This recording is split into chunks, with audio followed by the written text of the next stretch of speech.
mo bang maging home partner sa Ang Team Song ng Buhay Mo para manalo ng 50,000 pesos? Or up to 1 million pesos sa OMG, ano ito? Kung ganun, i-text mo na to. Reg space win/name/age/gender/address at isend sa 2331 kung ikaw ay Globe, TM or Sun Cellular. Or sa 231 kung ikaw naman ay Smart or Talk and Text subscriber. Ang isang text mo ay good for 1 week na. Kaya napakalaki ng chance mong maging milyonaryo. Ano pa ang hinihintay mo? Text na. Ngayon na. Dito lang sa Pilipinas. Win na win. Ito na ang kwentuhang inaabangan ng buong bayan. Bawat kwento, may aral tayong natututunan. Sisiyamong gay ka. Hindi proud ka na. Bawat tao, may pagkakataon pang itama ang mga kamalian. Makakagante rin po ako sa iyo ng kabutihan. At sa bawat awitin, na ipapahiwatig at naitutugma ang mga mapapait at matatamis na alaala ng buhay natin. Magbahagi, matuto at ma-inspire tayo sa mga kakaiba at nakakaantig at minsay nakakaaliw na kwento sa likod ng Team Song ng Buhay Mo. Sabi nila, love is blind. Kaya ito ang dalawang nabubulagan sa isa't isa, Ho Kwang and Rico J.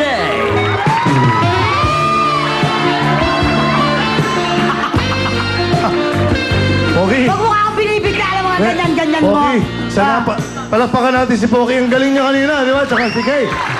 Wow! Oo. Bagong-bago yun, no? Salamat. Nung Oo. napanood kita kanina, nasabi ko sa sarili ko, mag-i-enjoy ako kay Pokwang. Baby, ang ganda mo. Ako din naman. Ang Mag-enjoy ako sa'yo ng bonggang-bongga. Paano ka nagkaganon-ganon? ha? Athletic ka eh, no? Dati akong dancer. Ano ka ba naman? dancer ka ba Oo, dati? nag-choreographer pa nga ako dati. Oo.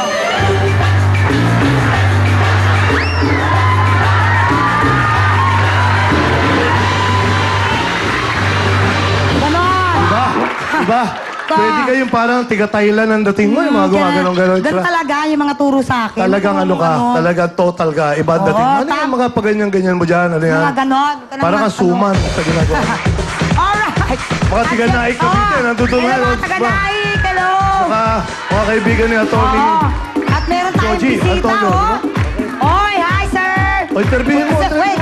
Huwag kang magsiselos, ha? Interviewin mo. Hindi, okay lang sa akin. Huwag kang magsiselos. Pero type na type ka ng mga ganyan. Ano? Type na type ka. O, mamaya na natin Oh, sige, kausapin. sige, Total, okay. selos kayo. Mamaya na, ha? Okay. O, siyempre, Oh, eto yan, na. Eto na muna. Importante ito dahil po ang mga susunod naming hinahanap na maglalaro o magkalalahad ng kanilang kwento, ng kanilang mga buhay. Ito po yung mga stuntmen sa pelikula at sa TV. Oh, Yung mga parang daredevils. dapat yung mga maskulado talaga. Yung Ikaw parang muna, mga ikaw, ha? Arnold Nakakita ka Schwarzenegger. nung ng mga parang lalaking parang ano eh. Kasi wala ka na noon. Puro lawlaw na lang sa'yo. Okay. Kailangan yung mga maskulado. Nakita mo, iba. Tama. At kung kayo po yan, pumunta na po kayo dito mamaya sa ABS-CBN Audience Entrance 4 p.m. onwards. Dahil ito na po ang chance ninyong maging bida. O, Anong kaya dadalhin? magdala lang ho kayo ng ID at anumang katibayan na ikaw ay isang stuntman sa pelikula o TV. Okay, inuulit po namin, mga stuntman sa pelikula o TV na Meron kami sa Makati niya, no? super Perdi Rojas. maskulado. Perdi Rojas, ikaw, stuntman ka dati, di ba? Oo, Hindi na tama. kaya sa buhay yung kaibigan. Oo. mo. Sige, Okay. ngayon, sino ba ang ating mga makakakwentuhan Ay, ngayon? ang ganda dito. Kasi dito, baligtad. Kung merong Housewife. ina ng tahanan, Oo.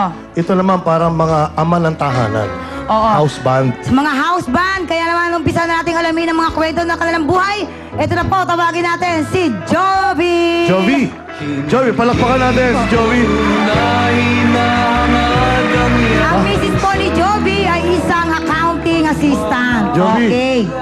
Hi, Jovi. Matanong ko lang sa'yo, meron ka bang Indian blood o meron kang isang foreign blood? Kasi iba ang matangos ang ilong. Oo. Parang kamukha niya si Ronnie Nathaniels. O isa kang low blood. Paggalang lang po sa mga tao sa Pilipinas. Oo. Ha? Ano? Ano sa... Paggalang po lang po sa mga tao sa Pilipinas. Paggalang? Opo. Yun ang lahi mo, paggalang. Ang Sabi ganda ko, lahi, no? ano? Magagalangin. Taga-tondo Oo. pala to, taga-magagalangin. Alright. Since si Mrs. ang nagtatrabaho, naghahanap buhay, hindi ka naman under kay Mrs. Hindi po naman. Marunong ka ba magpasuso ng bata? Ibig sabihin na nilalagay sa bote, marunong Oo, ka? magtimpla ng gatas sa chupon, gano'n, sa bote. Hindi, ilang taon na ba yung anak mo, pare? Bali, nagsimula po akong mag-alaga. 1 year po yung aking pong bunso, si Jonathan. Ngayon po, 7 years na po si Jubel. Ako na po nagpalaki sa Ikaw, kanila. explain mo nga sa amin paano magpalit ng diaper, pare. Napakadali po, kasi pahigan lang po yung bata. Hindi, lagay mo. Pahigayin Pahigayin yung ko bata. po yung bata. Pagkatapos, yung nakakuha po siya, ikakaan ganon. Bumuha ka pa. Ikiklip na lang po. Ganon. Okay na po. Hindi pa pwedeng patayo yan. Pwede rin po. Pwede rin, ano ha? Okay. Kaya mo, sweetheart, huwag mo na siyang talungin. Ako naman magsusot ng diaper sa'yo pag di mo na kaya. Ako sa bahay eh. Eh ako sa Actually, suot ko lang ngayon eh. Suot mo na? O siya, sige. So, ano binibigyan, ito, baliktad, ano? Kung yung mga mister, pag sumweldo, binibigay yung allowance doon sa, o sweldo sa misis, ikaw ba yung misis mo, pagka sumweldo, binibigay sa iyo yung allowance? Bali, hindi po. Bakit naman ganun? Sakit naman. Bakit? Bali, siya po ang umahawak kasi pagka tuwing araw-araw na siya nagbibigay sa akin ng pamalengke, ako namamalengke, magastusin po sa bahay. Wala kang pang ano, yung pang-allowance mo, halimbawa, yung mga ibang bagay, halimbawa, yung manonood ka ng sine. Siyempre, ganon. parang mga katulong yan, meron ding off day, di ba? Off. Wala kang ganon? Pang malling. Bali, pagka Sunday po naman, nagbibigay po siya sa akin. Pang day off mo. Day off ko pa. Pero umaalis po ako sa bahay pag nakalaban ako. Oo. So, siyempre, si Mrs. ang laging nasa labas ng bahay. Hindi ka naman ba nagsiselos? Ganyan, hindi ka nag-iisip ng mga kung anik-anik. Hindi, pero hindi ka napapraning. bago mo sagutin yan, yung magsaselos ha, ano ginagawa mo sa bahay, pare? Bali, sa ngayon po, pagkatapos nila ng eskwela, inihatid ko po sa eskwela. Pagising ko po sa alas 4:30, nagluluto na po ako ng pagkain sa almusal. Bago po igising ko na po ang mga bata, nakahanda na po sa hapag. Tapos maliligo sila, ihatid ko na po sa school. Pagkatid po ng 2 bata sa school, ihatid ko naman yung misis ko sa labasan po. Medyo hindi siya masipag. Bali, may padyak po kasi akong May padyak ka. na panghatid po sa Maganda mga kasi bata. yan, habang hinahatid mo, o habang natutulog ka, nagsusulsi ka ng mga damit, ganun. Para double work, di ba? Tapos tong eat sa kapitbahay, walang ganon. Oo. Walang tong eat na nagaganap. So yung mga bata, pag hinatid mo sa school, hindi mo naman nakakalimutang sunduin. Hindi po, nakaalarm po yun yung importante. cellphone ko eh. Teka muna, wala bang dumadalaw sa inyo, sa bahay mo, pag wala ang misis mo, pare? Ay, wala po, nakalak po yung pinto. Nilalak mo yung pinto? Pinag-usapan nyo na ba ni Mrs. na, alam mo na Mas gusto mo bang magtrabaho sa labas o gusto mo sa bahay lang, pare? Kasi napag-usapan po namin yan. Nung una po, kasi parehas po kami nawala ng trabaho. Eh ako, mahirap tumawa dahil wala naman po ako natapos. Grade 6 lang ako. Eh siya, nakatapos ng accounting. Sa accounting staff po siya. Mas malaki po ang sweldo niya kasi sa akin. Eh, dalawa po yung anak namin. Pag ako lang magtatrabaho, mahihirapan po kami. Alam mo, buti pa alamin natin ng bonggang-bongga. Ano? Ito, dito kasama niya si Mrs. Nanay Nati. Halika kayo, madam. Sama mo yung mga Tuloy ho bata. kayo. Sama mo yung mga bata para Sa mga bagets. Ang kukit ng mga anak nyo, ha? In fairness, ha? maganda ang mga produkto mo. Halak ka. Hi, Guwapo. Mrs. Maganda tanghali Mrs. po. Ang tanghali din po.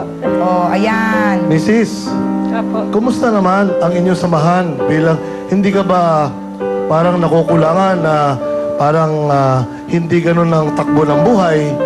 Yung bang nandun sa bahay, ikaw ang naghahanap buhay, hindi ka ba nagre-reklamo? Hindi naman po kasi nagagampanan naman po niya lahat yung mga gawain sa bahay. Wala na ako iniintindi. Bali, pagka galing ko sa trabaho, wala na akong ginagawa. Ganon? O tanongin mo nga, Talaga? Fox, kung nagsiselos. Nagsiselos ka ba pagka ganun? Hindi naman. Hindi po naman. Bakit? Ba't di ka nagsiselos na baka mamaya biglang merong May textmate. magkagusto sa kanya o textmate? Wala naman, walang ganun. Malaki po ang tiwala ko sa mga- Ayun! Yan. Yun ang importante.